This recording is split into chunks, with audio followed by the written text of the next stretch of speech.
ಅಂತಾರಾಷ್ಟ್ರೀಯ ಪ್ರಜಾಪ್ರಭುತ್ವ ದಿನಾಚರಣೆಯ ಅಂಗವಾಗಿ ಆಯೋಜಿಸಿದ್ದ ಐತಿಹಾಸಿಕ ಮಾನವ ಸರಪಳಿಗೆ ಸಿಎಂ ಸಿದ್ದರಾಮಯ್ಯ ವಿಧಾನಸೌಧದ ಮುಂಭಾಗ ಚಾಲನೆ ನೀಡಿದರು. ನಮ್ಮ ಸಹಜೀವಿಗಳನ್ನ ಭಾರತದ ಸಂವಿಧಾನ ಪ್ರಸ್ತಾವನೆ ಭಾರತದ ಜನಗಳಾದ ನಾವು ಭಾರತವನ್ನು ಒಂದು ಸಾರ್ವಭೌಮ ಸಮಾಜವಾದಿ ಸರ್ವಧರ್ಮ ಸಮಭಾವದ ಪ್ರಜಾಸತ್ತಾತ್ಮಕ ಗಣರಾಜ್ಯವಾಗಿ ರಚಿಸಲು ಮತ್ತು ಅದರ ಸಮಸ್ತ ನಾಗರಿಕರಿಗೆ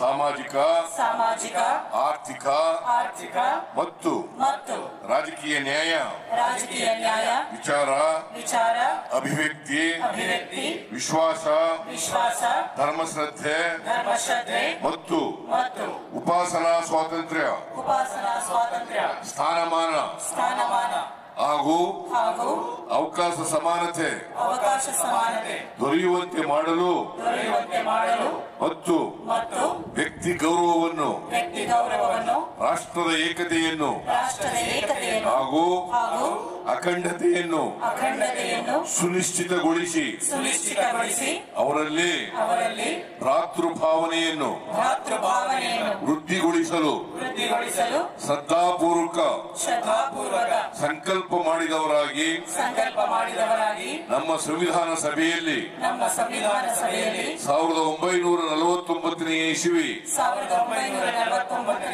ನವೆಂಬರ್ ತಿಂಗಳ 26ನೇ ತಾರೀಖಾದ ಈ ದಿವಸ ಈ ಮೂಲಕ ಈ ಸಂವಿಧಾನವನ್ನು ಅಂಗೀಕರಿಸಿ ಅಧಿನಿಯಮಿಸಿ ಅರ್ಪಿಸಿಕೊಂಡಿದ್ದೇವೆ. ನಮ್ಮ ರಾಜ್ಯ ಈ ಸರ್ಕಾರ ಈ ಒಂದು ವಿಚಾರವನ್ನು ಭಾಳ ಗಂಭೀರವಾಗಿ ತಗೊಂಡು ಒಂದು ಮಾನವ ಸರಪಳಿಯನ್ನು ನಿರ್ಮಾಣ ಮಾಡೋದ್ರ ಮುಖಾಂತರ ಪ್ರಜಾಪ್ರಭುತ್ವ ವ್ಯವಸ್ಥೆಯಲ್ಲಿ ನಾವು ಎಲ್ಲರೂ ಒಂದೇ, ಸರ್ವರಿಗೂ ಸಮಾನವಾದ ಅವಕಾಶಗಳು ಸಿಗಬೇಕು, ಎಲ್ಲರೂ ಸಮಪಾಲು ಸಮಬಾಳ್ವೆಯನ್ನು ಬಾಳಬೇಕು, ಸಾಮಾಜಿಕ ನ್ಯಾಯದ ಅಡಿಯಲ್ಲಿ ಬದುಕಬೇಕು ಅಂಥೇಳಿ ಇಲ್ಲಿ ಇವತ್ತು ಜಾತ್ಯತೀತವಾಗಿ ಧರ್ಮಾತೀತವಾಗಿ ಮಾನವ ಸರಪಳಿಯನ್ನು ಬೀದರಿಂದ ಚಾಮರಾಜನಗರವರೆಗೂ ನಿರ್ಮಾಣ ಮಾಡೋದ್ರ ಮುಖಾಂತರ ಗಿನ್ನಿಸ್ ದಾಖಲೆಯನ್ನು ನಿರ್ಮಾಣ ಮಾಡಿರೋ ಈ ಸರ್ಕಾರಕ್ಕೆ ನಾನು ಇಂಥ ಒಂದು ಬದ್ಧತೆಯ ಕಾರ್ಯಕ್ರಮ ಹಮ್ಮಿಕೊಂಡಿದ್ದಕ್ಕಾಗಿ ಅಭಿನಂದಿಸ್ತೇನೆ. ಮತ್ತು ಸಂವಿಧಾನದ ಆಶಯಗಳನ್ನು ಕೇವಲ ಮಾನವ ಸರಪಳಿ ನಿರ್ಮಾಣ ಮಾಡಿದ್ರೆ ಸಾಲದು, ನೀವು ಆ ಆಶಯಗಳನ್ನು ಜಾರಿ ತರೋದ್ರ ಮೂಲಕ ಪ್ರಜಾಪ್ರಭುತ್ವದ ಮೌಲ್ಯಗಳನ್ನು ಕಾಪಾಡಬೇಕು ಅಂತ ಅವರನ್ನು ಕೇಳ್ಕೊತೀನಿ. ಸಮಾಜ ಕಲ್ಯಾಣ ಇಲಾಖೆಯ ಅನೇಕ ವಿನೂತನ ಕಾರ್ಯಕ್ರಮಗಳು ರೂಪುರೇಷೆ ಮಾಡ್ತಾ ಇರುತ್ತೆ, ಜನರು ಜಾಗೃತಿ ಮೂಡಿಸ್ತಾ ಇರುತ್ತೆ. ನೀವು ಸಹ ಮುಖಂಡರಿದ್ದೀರಾ, ಜಾಗೃತಿ ಮೂಡಿಸ್ತಾ ಇರುತ್ತೆ. ಇವತ್ತೆಲ್ಲೋ ಅರಿವು ಕಮ್ಮಿ ಆಗ್ತಾ ಇದೆ. ಇಲ್ಲ, ಈ ಸರ್ಕಾರ ಬಂದ ಮೇಲೆ ಸ್ಪೆಷಲಿ ಮಾದೇವಪ್ಪ ಅವರು ಸಮಾಜ ಕಲ್ಯಾಣ ಸಚಿವರಾದ ಮೇಲೆ ಪ್ರಜಾಪ್ರಭುತ್ವ ವ್ಯವಸ್ಥೆಯಲ್ಲಿ ಸಂವಿಧಾನದ ಆಶಯಗಳಿಗೆ ಅತಿ ಹೆಚ್ಚಿನ ಒತ್ತನ್ನು ಕೊಟ್ಟಿರೋದ್ರಲ್ಲಿ ಎರಡು ಮಾತಿಲ್ಲ.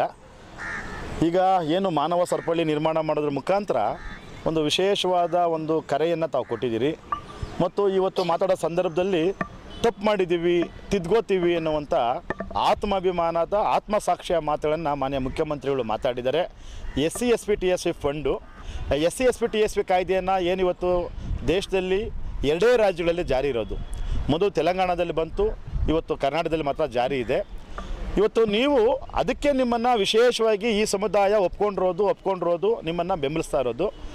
ದಯಮಾಡಿ ನಮ್ಮ ದುಡ್ಡನ್ನು ಬೇರೆದಕ್ಕೆ ಬಳಕೆ ಮಾಡ್ದಂಗೆ ನಮ್ಮ ದುಡ್ಡನ್ನು ದಲಿತರ ಏಕೀಕರಣಕ್ಕಾಗಿ ಮಾತ್ರನೇ ಬಳಕೆ ಮಾಡೋದ್ರ ಮುಖಾಂತರ ನೀವು ಬೇರೊಬ್ಬರಿಗೆ ಮೇಲ್ಪಂಕ್ತಿ ಆಗಬೇಕು.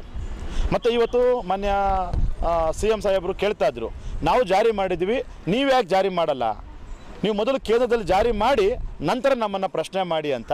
ಓಕೆ, ಅದು ಭಾಳ ಒಳ್ಳೆ ಮಾತು, ಆದರೆ ನೀವು ನಮ್ಮ ದುಡ್ಡನ್ನು ದಯಮಾಡಿ ಬೇರೆದಕ್ಕೆ ನಿಮ್ಮ ಗ್ಯಾರಂಟಿಗಳಿಗೆ ಬಳಕೆ ಮಾಡೋದು ನಮಗೆ ಮಾಡುವಂಥ ಮೋಸ.